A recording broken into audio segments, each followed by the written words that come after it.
Guys, udah pada tahu kan kalau Indonesia bakal ada redenominasi. Tapi sebenarnya apa sih dampaknya buat para ibu-ibu? Kita bahas yuk. Denominasi ini sendiri ya sebenarnya hanya memangkas nilai nol di belakangnya itu. Jadi Rp 1000 jadi cuman satu. Nah contoh nih, ibu-ibu biasanya beli tempe harganya 5.000. Sekarang nanti nggak 5.000 lagi tapi Rp5 dengan dapat barang yang sama dan harganya sebenarnya sama, cuman bedanya tulisannya jadinya 5 aja, Rp5 gitu. Nah terus apa sih sebenarnya dampaknya untuk ibu-ibu? Nah tapi ini dampaknya sih sebenarnya positif ya. Yang pertama, lebih efisien ngitungnya, lebih gampang ya, lebih efisien, terus juga transaksinya juga lebih sederhana gitu. Terus mungkin secara psikologis banyak orang juga akan berpikir nilainya lebih murah. Nah tapi juga ada dampak atau resiko yang akan terjadi ketika ini diterapkan di Indonesia.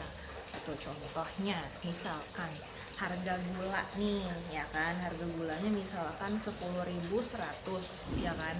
Berarti kan kalau misalkan udah diredenominasi itu berarti akan terjadi tulisannya 10,1 rupiah.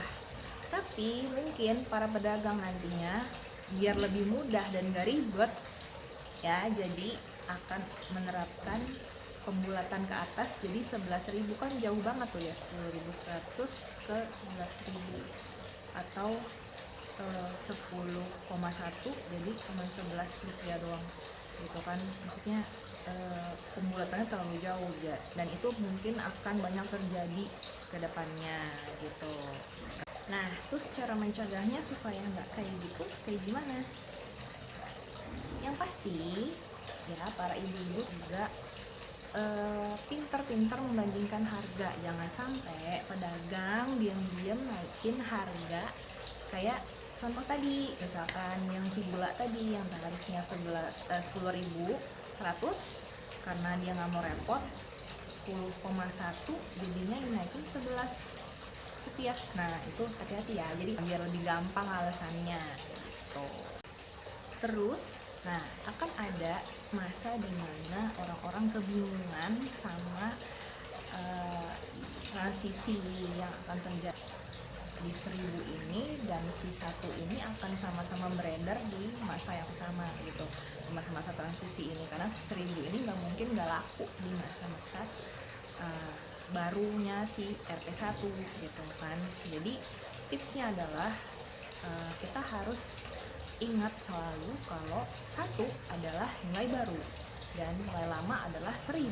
Jadi kalau ngitung juga ada harus tetap hati-hati ya, dan juga kalau bisa supaya lebih aman, ibu-ibu mungkin punya catatan di dompet kalau nilai-nilainya ini udah berubah gitu.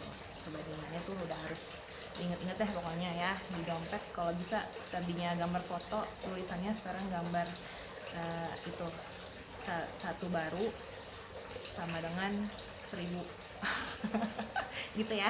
Oke.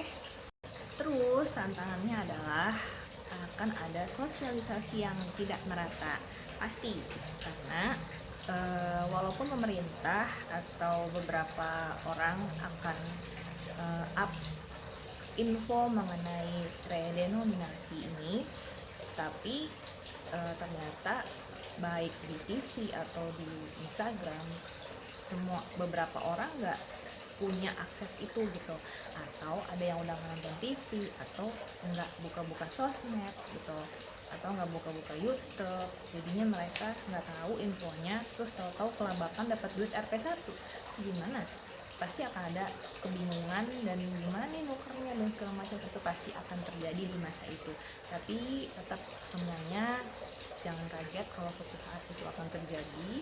Dan satu lagi, jangan pernah malu bertanya ya kalau ketemu hal-hal yang janggal misalkan, atau ada pedagang nakal ke depannya dengan harga-harga yang akan terjadi ke depannya. Tentu jangan lupa bertanya, jangan langsung iya terus beli, atau jangan mau dikibulin orang, tapi harus tanya dulu nih, tanya dulu bener apa enggak, atau misalkan cari informasi di Google kayak di mana kayak, pokoknya di handphone kamu juga bisa, atau tanya teman kamu, saudara kamu.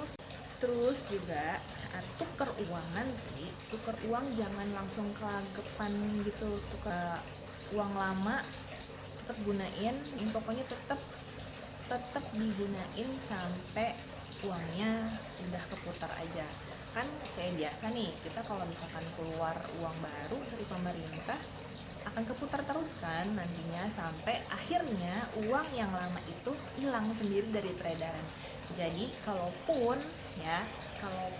suatu saat nanti kamu akhirnya masih ada sisa nih, ada sisa uang yang lama, simpen aja guys, simpen aja ya.